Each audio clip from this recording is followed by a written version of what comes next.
Selamat malam semua, Assalamualaikum warahmatullahi wabarakatuh. Hari ini 9 September 2024 ya, hari Senin tentunya. Penerusan daripada video yang saya upload untuk Outlook 1 minggu kemarin ya, kita mulai bahasin dulu dari segi indeks dolarnya. Time frame H1 untuk pergerakan indeks dolar sendiri sampai dengan saat ini ya, dimulai dari open market tadi itu kuat sekali ke atas, tetapi masih ketahan di level area resisten pertama weekly yang berada di 101.69 ya, kurang lebih di sini. Ketika menyentuh level area tersebut itu ada reaksi, cuman untuk indeks dolar saat ini saya sih terus terang masih khawatir dengan data yang akan rilis di hari Rabu besok ini ya, terkait dengan inflasi tentunya. Kalau misalkan dari segi inflasinya itu nanti menurun, ada potensi ini mungkin untuk indeks dolar sedikit kedorong ke bawah kembali. Tetapi kalau misalkan perubahan daripada inflasinya itu nggak banyak, kategorinya masih tinggi, ada potensi ini mungkin akan break atau bergerak di level area resisten pertama weekly itu untuk di hari Rabunya. Cuman kalau saya lihatin dari segi teknikal ya, untuk zona pantau hari ini sampai dengan besok di sesi Asia, kalau misalkan untuk indeks dolar ini kedorong ke atas dan mampu bergerak di atas 101.69, kemungkinan nggak jauh-jauh di antara 101.900 sampai dengan 102. Cuman sih nanti kita lihatin aja mampu atau tidak. Tetapi kalau misalkan level area resisten di sini kan juga bertumpuk dengan zona demand juga, mampu menahan pergerakan, ada potensi ini mungkin akan sedikit kedorong ke bawah menguji level area 101.41 ya. Jadi untuk malam ini sampai dengan besok di sesi Asia, dikarenakan untuk indeks dolar sudah mampu bergerak di atas pivot weekly-nya yang berada di 101.25, zona pantaunya adalah sampai dengan besok di sesi Asia antara 101.91 sampai dengan 102.00 itu batas atasnya. Kemudian 101.69 ini tetap, kalau misalkan mampu menahan pergerakan, ada potensi ini mungkin akan sedikit koreksi ke bawah sebelum lanjut naik kembali. Antisipasinya adalah antara 101.41 sampai dengan 101.25 maksimal ya. Kesimpulannya ada kecenderungan untuk indeks dolar ini pelan-pelan ngerambat ke atas. Selanjutnya adalah untuk gold. Pergerakan untuk gold sebenarnya ini harga ya, kalau kita lihatin dari segi time frame H1 pun nggak kemana-mana, meskipun ada impulsif bearish, tetapi harga ini masih tetap balik lagi ke zona tengah atau sebagai pivot weekly-nya yang berada di level area 2500 dengan batas bawah itu 2493 dan batas atas adalah 2507. Kalau misalkan malam ini sampai dengan besok di sesi Asia, gold mampu bergerak di atas 2500, kemungkinan range-nya masih terbatas di antara 2507, batas maksimal kemungkinan nggak jauh-jauh di sampai dengan 2519. Tetapi dari segi time frame H1 ini kalau misalkan saya perbesar ya, ketika menyentuh level area zona tengah atau sebagai pivotnya yang berada di level area 2500-an, kurang lebih pas di level area tersebut, harga ini ke reject ke bawah dan cukup signifikan ya, meskipun untuk saat ini bergerak balik ke atas kembali. Jadi malam ini sampai dengan besok di sesi Asia, kalau menurut saya zona pantaunya sementara adalah batas maksimal adalah di 2507 sampai dengan 2510 kalau misalkan ada kenaikan. Tetapi kalau misalkan level pivot ini mampu menahan pergerakan ketika bergerak ke atas sampai dengan nanti jam 9 malam tidak mampu bergerak di atas level area 2500, hati-hati zona bawah. Targetnya adalah balik lagi di 2493, batas maksimal kemungkinan masih sedikit di atasnya 2481. Untuk planning day trade-nya, kalau ngeliatin dengan posisi pergerakan saat ini ya, saya lebih prefer cari ancang-ancang setup sell, konteksnya hanya terbatas day trade.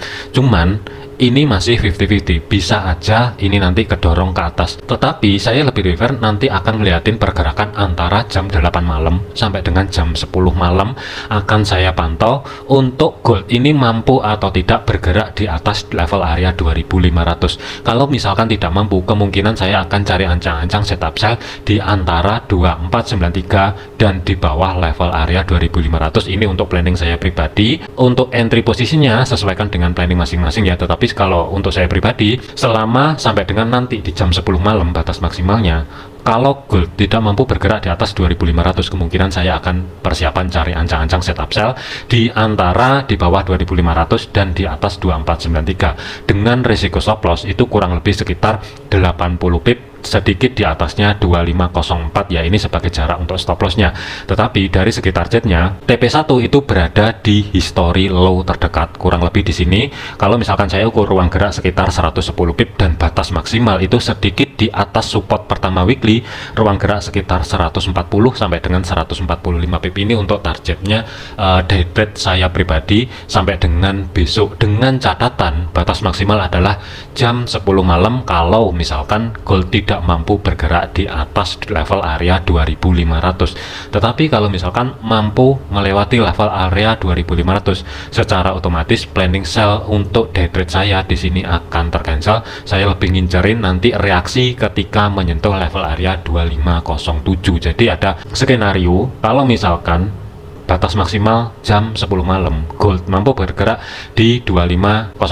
Kalau menurut saya zona pantaunya ya batas maksimalnya sampai dengan di besok di sesi Asia kemungkinan nggak jauh-jauh di level area antara 2507 sampai dengan 2510. Kemudian hati-hati 2500 2493, sementara batas maksimal adalah di antara 2481 sampai dengan 2480. Kemungkinan untuk besok pagi ini akan saya update lagi ya untuk planningnya, untuk day trade-nya, tetapi ini masih off dulu, belum bisa digunakan. Selanjutnya adalah untuk GBP USD. Pergerakan untuk GBP USD itu mampu membentuk low baru, zona yang saya blok orange di sini sudah break. Jadi ini tinggal satu kondisi aja, saya akan pantau di level area 1.3112 ya. Kalau misalkan malam ini batas maksimal adalah daily close-nya tidak mampu tutup di atas 1.3112, kemungkinan untuk hari Selasa besok ini saya akan cari ancang-ancang, cari setup sell, tetapi saya masih terbatas. Batas maksimal adalah di hari Rabu sebelum data inflasi itu dirilis, kemungkinan saya akan keluar terlebih dahulu dari market. Kalau misalkan skenario itu terjadi, zona pantaunya ya untuk GBP USD 1.3112 sebagai support pertama weekly atau saat ini berubah fungsi sebagai level area resisten. Kemudian batas bawahnya ada level area 1.3087, ini sebagai history low minggu lalu. Kemudian batas maksimal sampai dengan besok adalah di 1.3037. Skenario nya adalah kalau misalkan malam ini tidak mampu melewati level area 1.3112, tinggal tunggu konfirmasi pembalikan arah, cari ancang-ancang setup sell dengan risiko stop loss nya itu kurang lebih sedikit berada di atas ruang gerak sekitar 40-an pip ya, kurang lebihnya. Tapi dari segi targetnya TP pertama itu bisa naruh di sedikit di atasnya 1.3037, ruang gerak sekitar 60-an pip. Tentunya ini risk to rewardnya 1:1 lebih sedikit ya, kalau misalkan ada kesempatan harga ini nanti sedikit kedorong ke atas dan ke reject di level area 1.3112. Tetapi kalau misalkan daily close-nya hari Senin ini mampu bergerak di atas level area tersebut, hati-hati, ada potensi planning sell konteksnya hanya day trade, kemungkinan di sini akan tercancel. Jadi sesuaikan dengan planning masing-masing, jangan buru-buru masuk ke market. Euro USD, pergerakan untuk Euro USD ini sudah mampu bergerak di bawah support pertama weekly, tetapi saat ini itu harga masih belum mampu membentuk low baru yang ada di minggu sebelumnya yang berada di 1.1027. Sebenarnya sih saya lebih ngincarin untuk Euro USD ini swingnya adalah cari ancang-ancang setup sell dengan target batas maksimal kemungkinan di support 3 yang berada di 1.0918. Ada potensi meskipun belum fix di atas 80% ya, tetapi ada potensi untuk euro kemungkinan untuk minggu ini memangkas suku bunga lagi sebesar 25 basis point. Kalau misalkan itu terjadi, tidak menutup kemungkinan ini nanti akan bergerak cepat ke bawah, tetapi kuncinya adalah setelah data inflasi dari segi Amerika di hari Rabu itu dirilis. Kalau misalkan itu nanti setelah rilisnya data inflasi dari Amerika selama zona tengah atau sebagai pivot weekly ini tidak dijebol, kemungkinan untuk 1 minggu ke depan ini Euro USD saya lebih ngincarin cari ancang-ancang setup sell dengan entry posisi untuk swing ya, selama tidak melewati level area 1.1107, tinggal tunggu konfirmasi pembalikan arah, cari sendiri di bawah pivot dan sedikit di atasnya 1.1074 atau sebagai konfirmasi batas bawah dengan risiko stop loss itu ruang gerak sekitar 30 pip. Tetapi dari segi targetnya ini khusus swing ya, bukan untuk day trade. Targetnya adalah di history low minggu lalu, ini sebagai TP pertamanya ruang gerak sekitar 65 pip. Tetapi kalau untuk swingnya mau targetin langsung langsung di support 3, tentunya sih nggak masalah, ruang gerak sekitar 170 pip. Tetapi kalau kita lihatin dari segi day trade-nya, hati-hati di antara level area kurang lebih ya, ini saya tambahin satu level lagi di kisaran antara zona yang saya blok biru di sini. Jadi hati-hati kalau misalkan sedikit kedorong ke atas di antara level area zona yang saya blok biru di sini 1.10700 pembulatan sampai dengan batas bawah itu 1.1064. Jadi saya lebih ngincarin sebenarnya kalau misalkan ada kesempatan Euro USD untuk malam ini bergerak ke atas selama dia tidak mampu melewati zona yang saya blok biru di sini, kemungkinan day trade-nya ini bisa dijadikan atau acuan cari ancang-ancang setup sell. Kalau misalkan saya gambar itu kurang lebih sebagai jarak untuk stop loss itu sekitar 20 pip, tetapi dari segi targetnya masih terbatas karena ini untuk day trade ruang gerak sekitar 35 pip yang berada di history low minggu lalu. Ini kalau misalkan ada kesempatan Euro USD ini sedikit kedorong ke atas dan ke reject di zona yang saya blok biru di sini ya. Tetapi kalau misalkan zona yang saya blok biru di sini dijebol, secara otomatis planning ini akan ke pending terlebih dahulu, masih belum bisa digunakan. Kemudian untuk AUD USD, pergerakan untuk AUD USD ini statusnya sama dengan GBP USD, harga sudah mampu membentuk low baru. Tentunya sih ini lebih ideal kalau mau dijadikan cari ancang-ancang setup sell tentunya ya, tetapi ini terbatas sampai dengan hari Rabu sebelum data inflasi daripada Amerika nanti dirilis, harus sudah dipikirkan akankah hold posisi atau keluar dari market.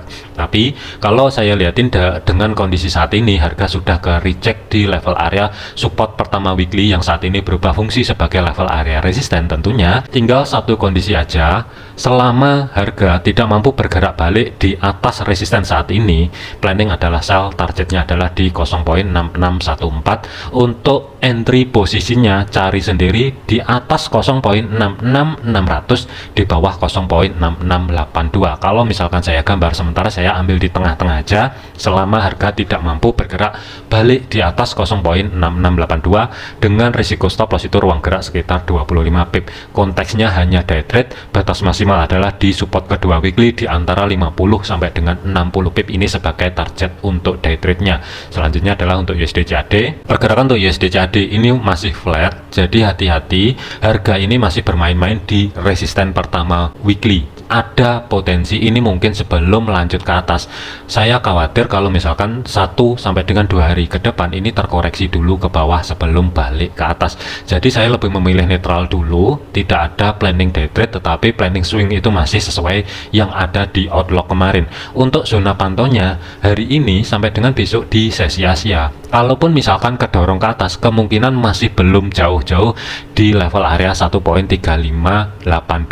Tetapi dikarenakan saat ini harga masih nempel di level area resisten 1.3562, untuk hari ini kalau misalkan kehilangan level area tersebut dan kedorong ke bawah, waspadai level area 1.3538. Jadi zona pantaunya hari ini sampai dengan besok di sesi Asia USD CAD adalah batas atas sementara adalah 1.3582, batas bawah adalah 1.3538. Untuk referensinya masih belum ada, masih netral terlebih dahulu.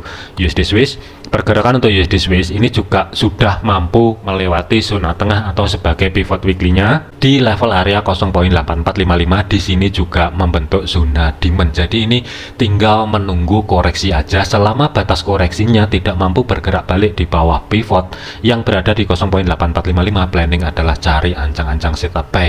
Jadi kalau misalkan saya gambar, untuk planning buy-nya cari sendiri, sesuaikan dengan plan masing-masing. Kalau menurut saya, kemungkinan saya akan nyari di atas pivot, tetapi saya akan mengusahakan di bawah 0.8476 ya, untuk cari entry posisinya kurang lebih di level area tersebut.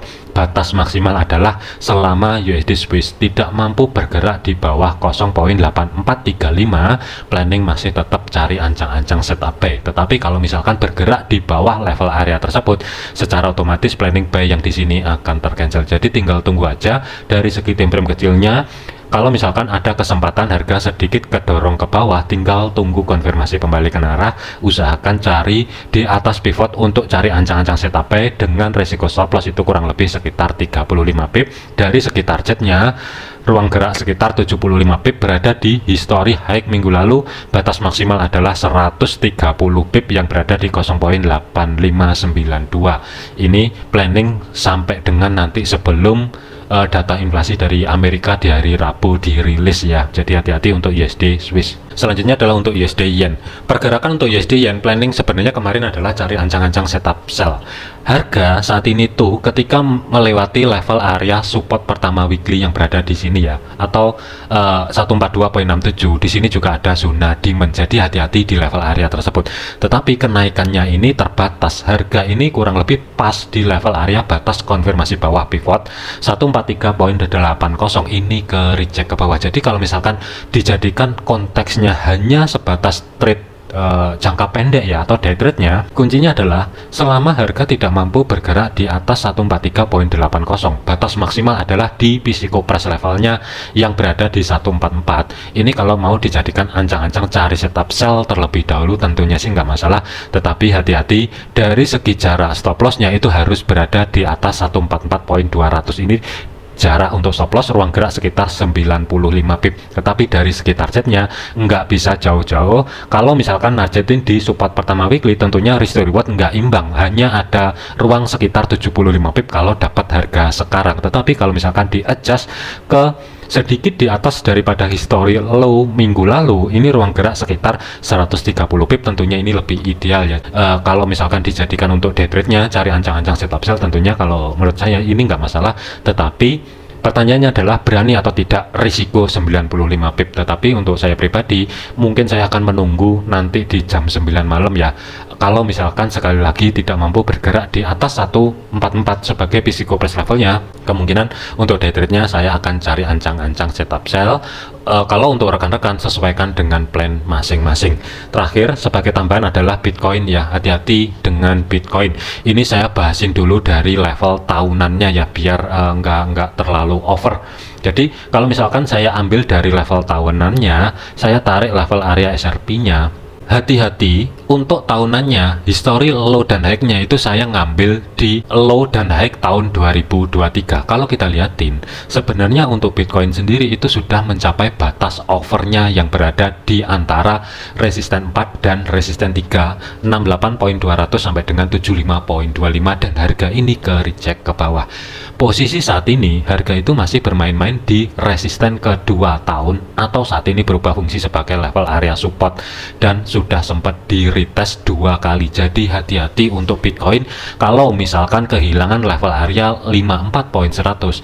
Yang saya khawatirkan sebelum naik lebih tinggi ini terkoreksi ke bawah dulu 40, ini sebagai level area normalnya koreksi sebelum Bitcoin ini naik lebih tinggi ya. Ini kalau misalkan dilihat dari tahunannya, mengingat di level area 40.000 di sini juga ada level area zona demand, dan kalau misalkan saya tarik ke kanan ya, sebenarnya zona demand ini masih belum di retest atau masih belum diambil ya, kurang lebih di sini. Nah, ini kalau saya perbesar, zona demand yang sebesar ini belum diambil. Jadi hati-hati untuk Bitcoin, meskipun planning saya untuk jangka panjang itu adalah nyari setup buy, tetapi kalau misalkan saya cari entry posisi di level area 54.100 di sini, tentunya ini saya nggak berani, terus terang saya nggak berani. Saya lebih memilih menunggu sedekat mungkin di level area resisten pertama yang berada di 40.000, kurang lebih di kisaran level area tersebut. Baru kalau ada konfirmasi pembalikan arah, kemungkinan saya akan cari ancang-ancang setup buy di atas level area tersebut. Jadi hati-hati, mengingat Bitcoin sudah memasuki batas overnya sebagai resisten 3 dan 4, 68.200 sampai dengan 75.250. Hati-hati, idealnya ini koreksinya adalah yang pertama memang di level area resisten ke 2 tahun. Tetapi kalau misalkan kehilangan level area tersebut, ada kecenderungan kemungkinan akan sedikit kedorong ke bawah sebelum naik lebih tinggi. Tetap waspada Bitcoin. Untuk saat ini saya tidak menyarankan untuk cari ancang-ancang setup buy ataupun sell di market ya. Kalau misalkan saya pecah lagi, ambil dari posisinya untuk monthly ya, ini saya tarik dulu untuk levelnya. Nah, Kalau saya tarik monthly-nya dari high low-nya dari level monthly ya, ini saya perbesar dulu. Zona tengah atau sebagai pivotnya itu berada di 5758, kurang lebih di kisaran level area tersebut. Dan saat ini dari segi time frame H4 pun ketika menyentuh level area 55598 kurang lebih ya, pas di sini di kiri juga ada reaksi ini kepental ke bawah. Jadi ada potensi ini kemungkinan Bitcoin dalam jangka pendek atau minggu ini sideways di kisaran level area tersebut sampai dengan salah satu break. Kalau misalkan break ke atas di atas 55600 kemungkinan akan kedorong ke zona tengah atau sebagai pivot monthly yang berada di level area 57587 kurang lebih di sana untuk targetnya ya. Tetapi kalau misalkan kehilangan support yang berada di 54100, hati-hati kemungkinan akan bergerak ke bawah 52.282 ya. Jadi waspadai untuk pergerakan Bitcoin. Untuk saat ini saya masih netral, belum ada entry posisi apapun di Bitcoin. Tetapi kalau ngeliatin dengan pola yang seperti ini ya, ada kecenderungan untuk Bitcoin ini kemungkinan akan kedorong ke bawah terlebih dahulu. Targetnya di antara 52.000 sebelum naik kembali di antara zona tengah sebagai pivot dan batas konfirmasi atas itu mendekati level area 60.000 di kiri. Di sini juga ada reaksi ketika menyentuh level area tersebut ya. Jadi untuk rekan-rekan yang ada entry posisi di Bitcoin, hati-hati di level area 54.100, bawah adalah 52.200 pembulatan. Kemudian batas atas 57.500-an lah kurang lebih kalau saya bulatkan, dan batas maksimal adalah di 60.000 ya, antara 59.500 sampai dengan 60.000. Jadi hati-hati untuk yang ada entry posisi buy. Kalau menurut saya ini masih ada kecenderungan kemungkinan akan sedikit kedorong ke bawah sebelum naik lebih tinggi ya. Oke, ini mungkin untuk gambaran saya untuk ulasan hari ini dan planning untuk Bitcoin sedikit jangka panjangnya ya, atau mungkin untuk 1 minggu ke depan inilah. Jadikan video ini sebagai referensi, jangan dijadikan sebagai patokan. Sesuaikan dengan planning masing-masing. Kalau misalkan tidak sesuai, jangan paksa masuk ke market. Jangan overload, jangan overtrade. Segala jenis bentuk kerugian menjadi tanggung jawab masing-masing. Sekian, terima kasih. Sampai jumpa di video yang selanjutnya.